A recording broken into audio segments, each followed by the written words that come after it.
Nesta apresentação, vou compartilhar com você de forma muito aberta que a Bíblia ensina, antes de tudo, que a Igreja, o povo de Deus, passará pela tribulação.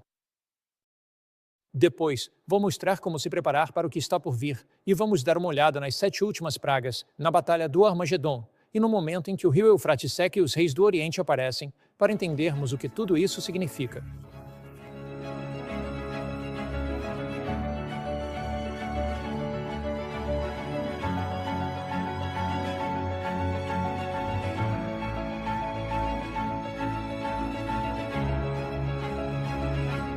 Uma das maiores enganações de Satanás, na minha opinião, em relação aos eventos dos últimos dias, é a ideia de que o povo de Deus não passará pela tribulação.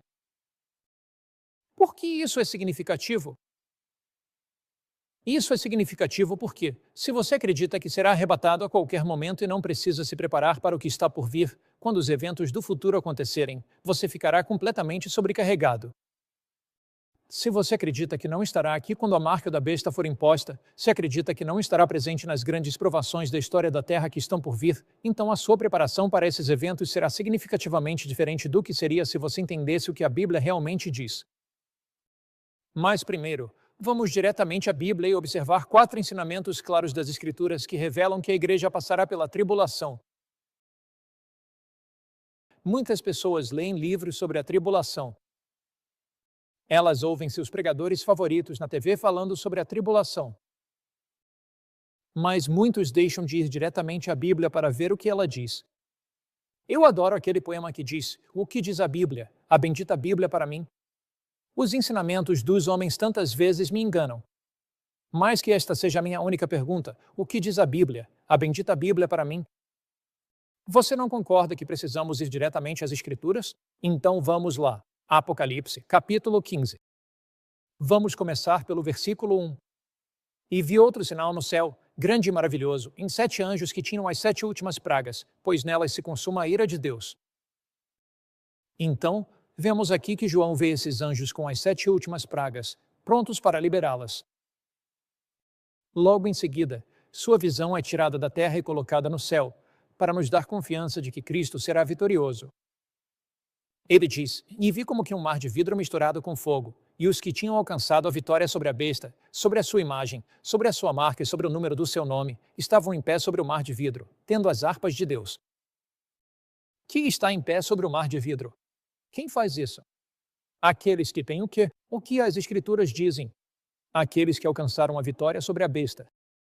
Então, os milhões que estão em pé sobre o mar de vidro passaram por um período de tribulação. Eles enfrentaram anteriormente o poder da besta e conseguiram vencê-lo. Essa é uma das coisas que os permite estar em pé sobre o mar de vidro. Por quê? Por meio de Cristo, pelo seu poder, pela sua graça, eles conseguiram vencer a besta. Não é a força de vontade deles vivendo dentro deles, mas sim o poder de Cristo. Vamos continuar. Eles cantam o cântico de Moisés, o servo de Deus, e o cântico do Cordeiro, dizendo: "Em grandes e maravilhosas são as tuas obras, Senhor Deus Todo-Poderoso. Justos e verdadeiros são os teus caminhos, ó Rei dos Reis." Agora, o que essas pessoas cantam? Elas cantam o cântico de Moisés. Você se lembra do que está escrito em 1 Coríntios 10 e 11? Pois tudo o que foi escrito no passado foi escrito para o nosso ensino. Vamos voltar e dar uma olhada nisso. 1 Coríntios 10. Estamos analisando a primeira evidência de que a igreja realmente passa pelo período da tribulação. Pois eles cantam o cântico de Moisés. Estamos tentando entender o que é esse cântico de Moisés.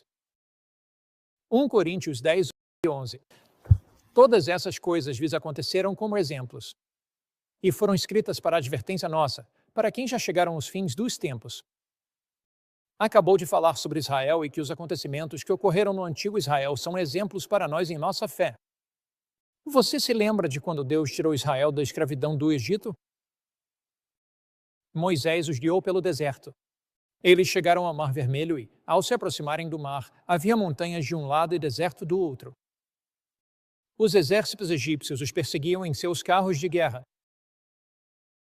Quando os israelitas olharam para trás, viram o sol refletindo nas lanças e espadas dos egípcios.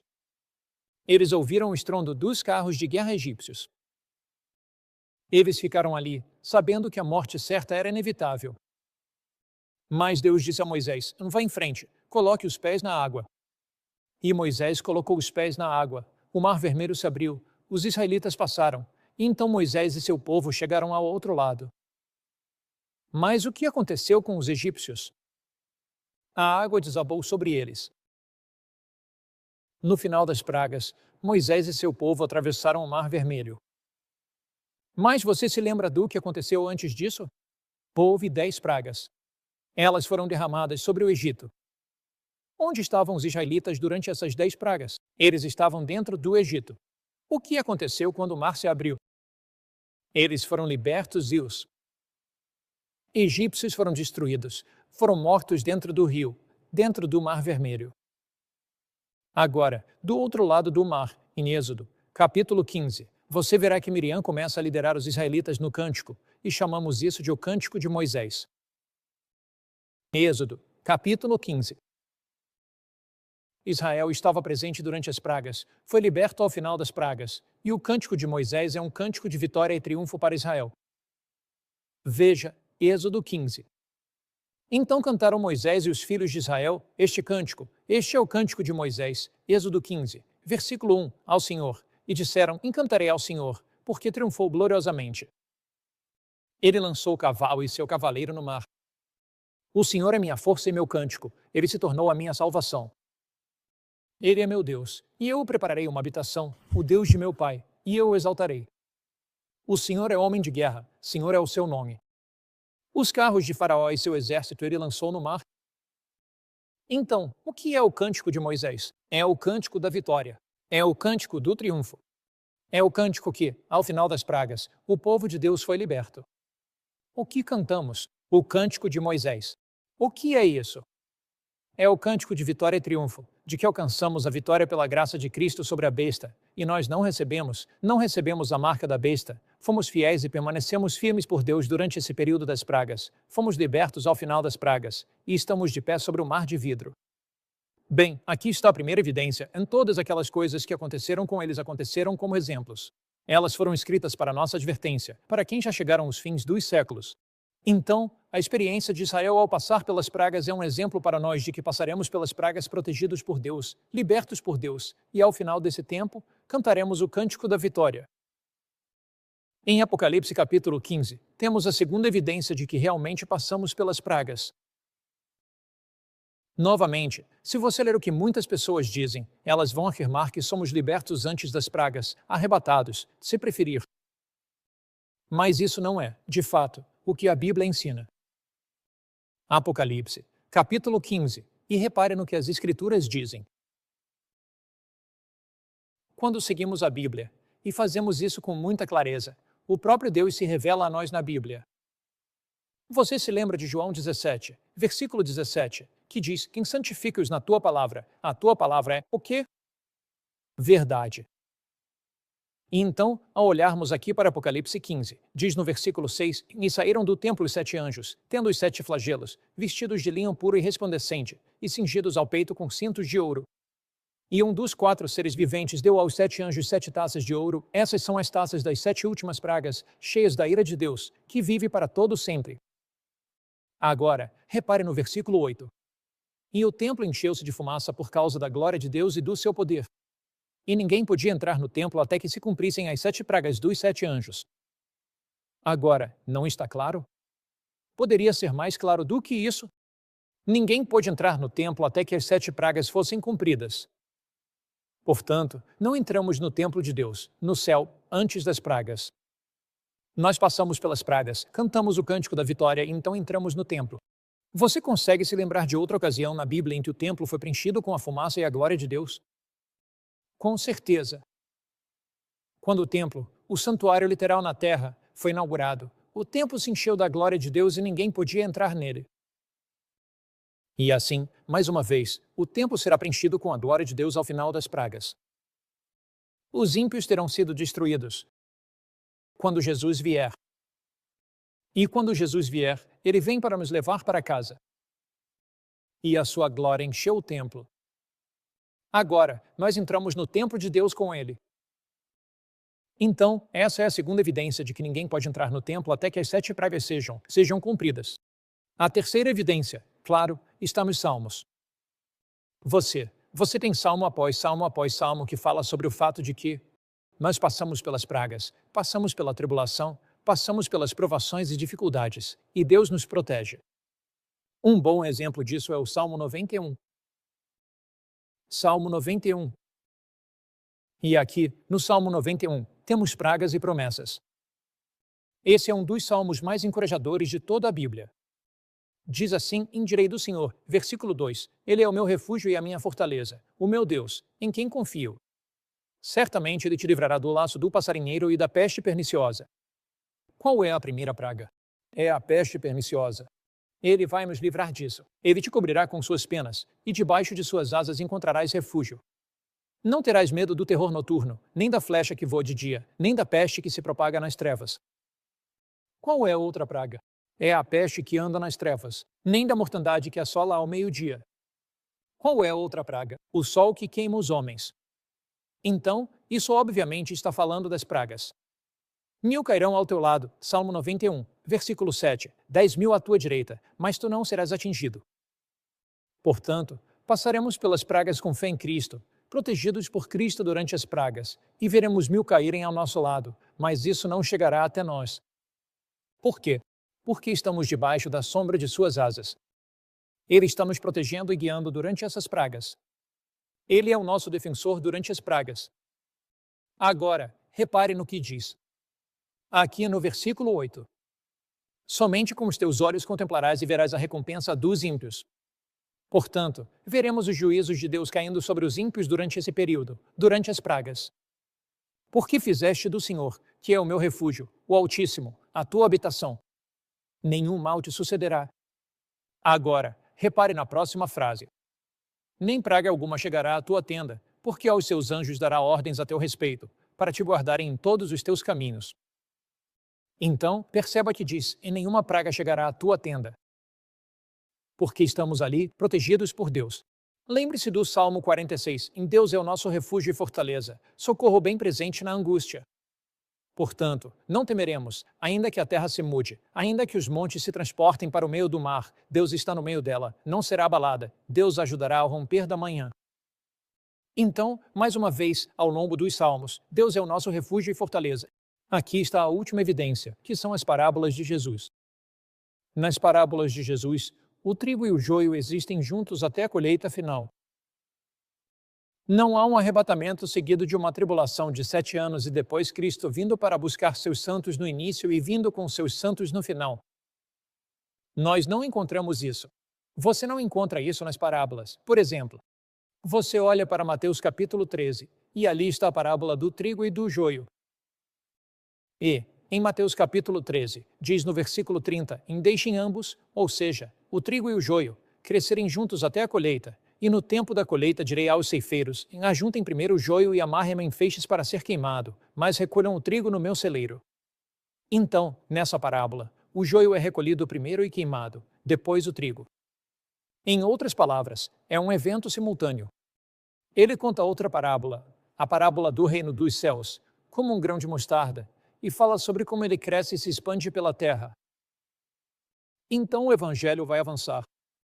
Um decreto será promulgado, de acordo com Apocalipse 13, condenando o povo de Deus à morte. A marca da besta será imposta.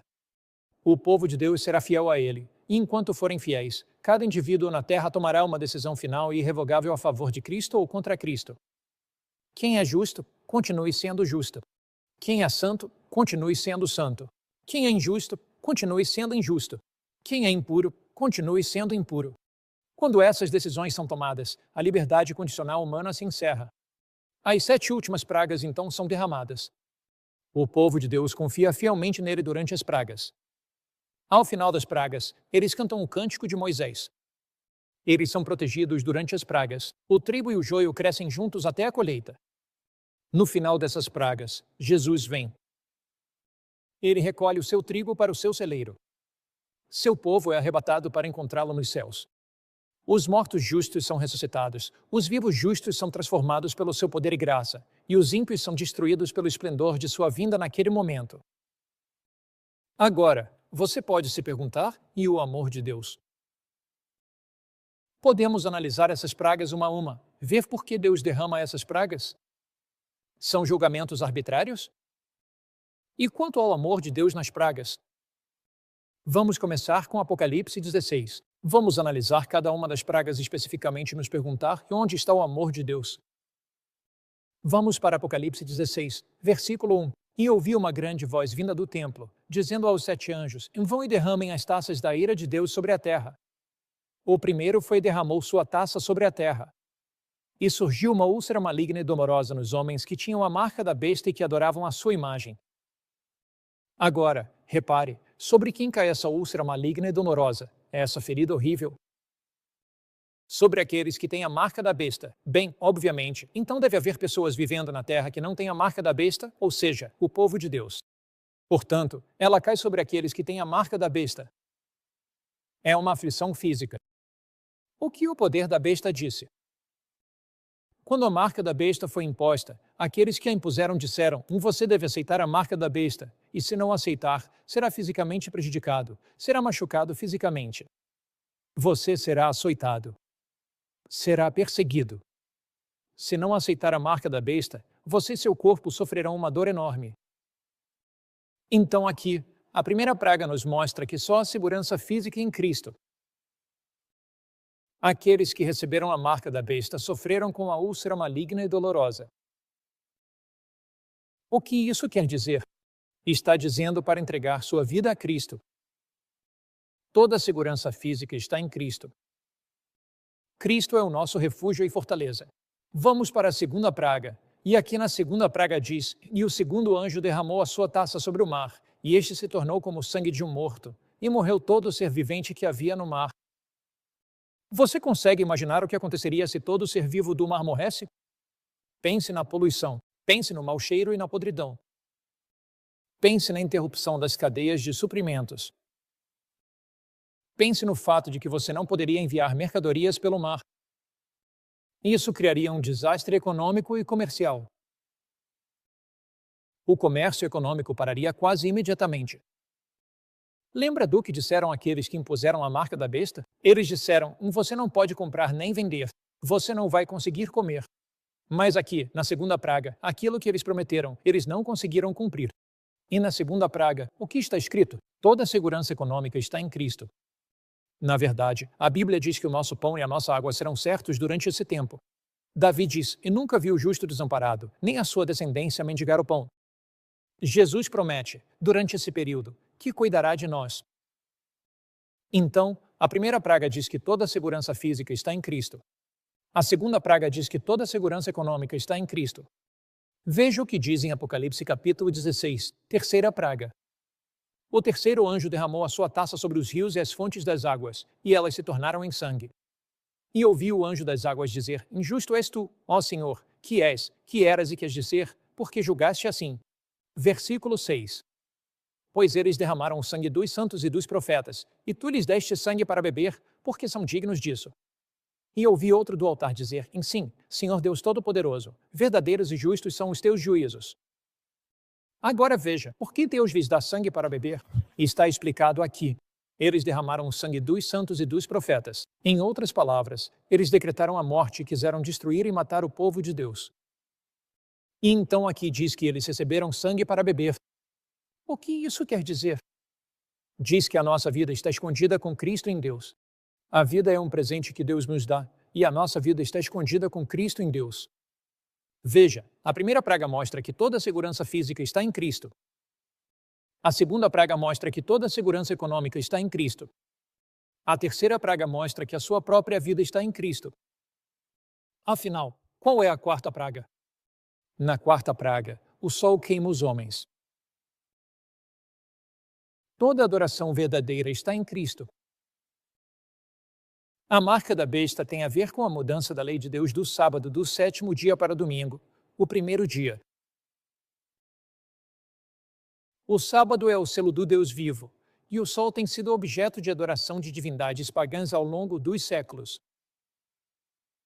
Os egípcios adoravam o sol, o deus Sol Amon-Ra. Os babilônios adoravam o deus Sol Bel-Marduk. Os persas adoravam o deus Sol Mitra. Os romanos o chamavam de Sol Invictus, Sol Invictus.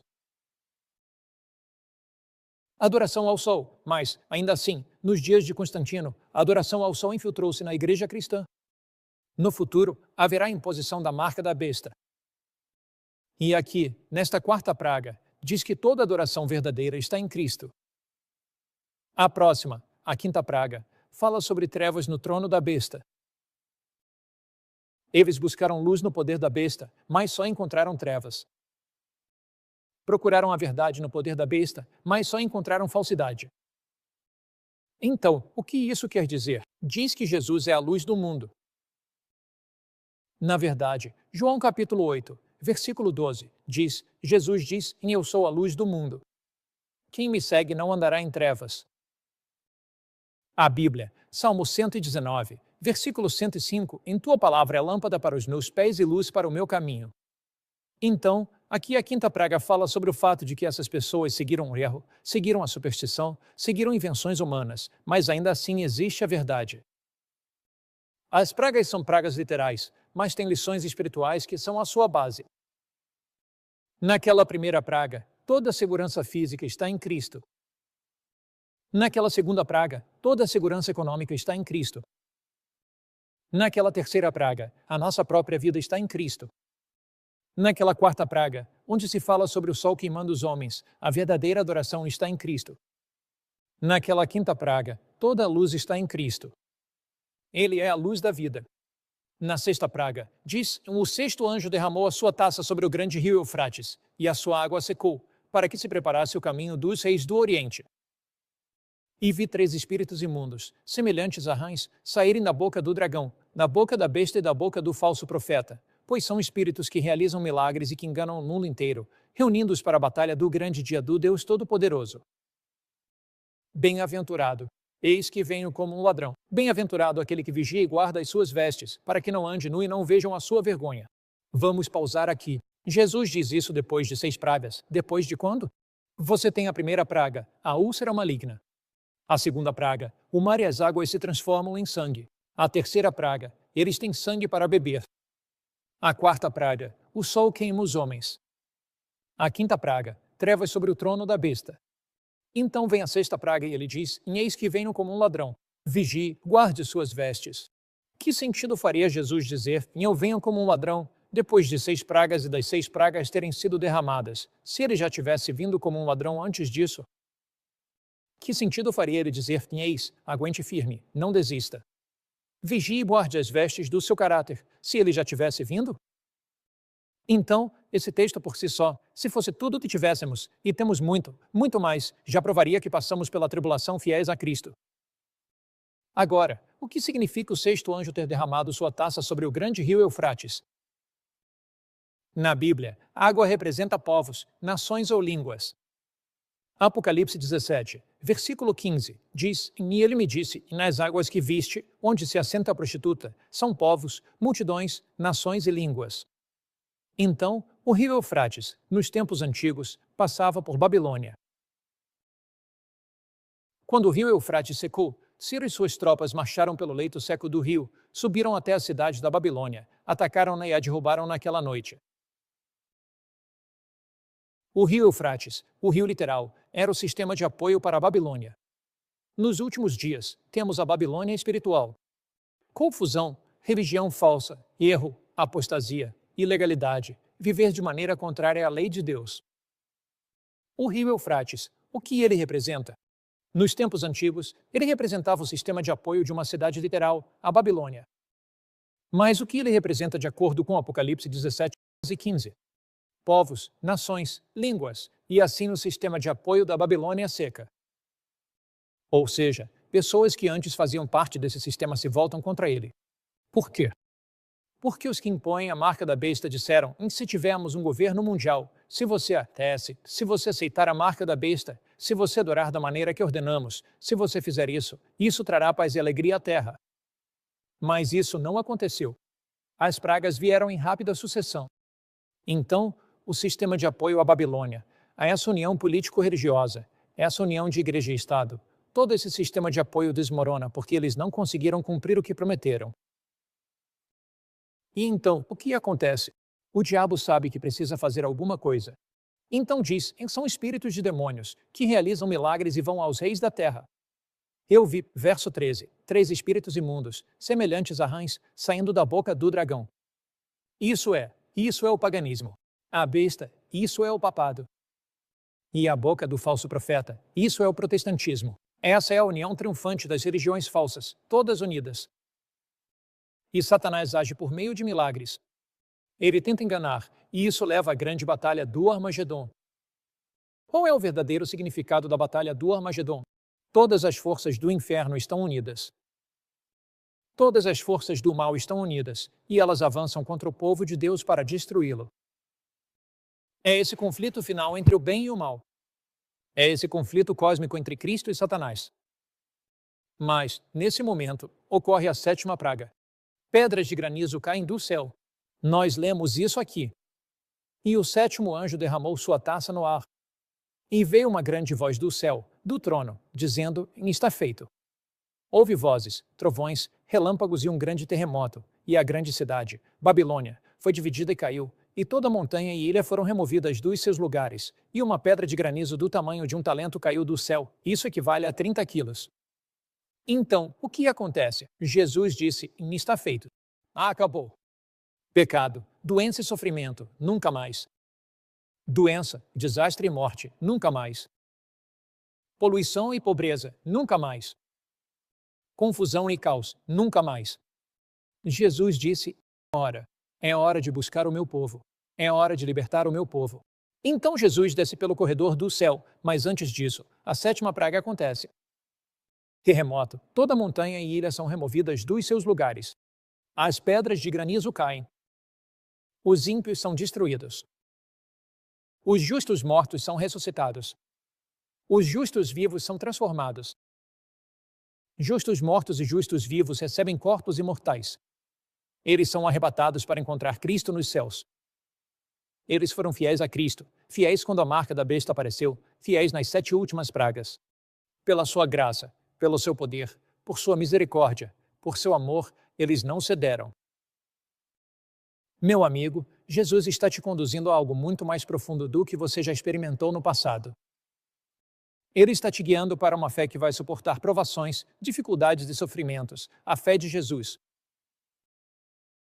Pela graça de Deus, estenda a mão para Ele agora mesmo e diga: Senhor, obrigado pelas promessas de Deus. Obrigado porque estou do lado vencedor. Obrigado porque Jesus está ao meu lado para me fortalecer nas provações de hoje e me preparar para as provações de amanhã. Obrigado porque o Senhor nunca vai me deixar nem me abandonar. Obrigado porque, quando o poder da besta impor sua marca, em Cristo eu posso ser vitorioso. Obrigado porque terei anjos me protegendo durante as pragas. Obrigado porque, mais uma vez, o Senhor virá para me levar para casa. Vamos orar.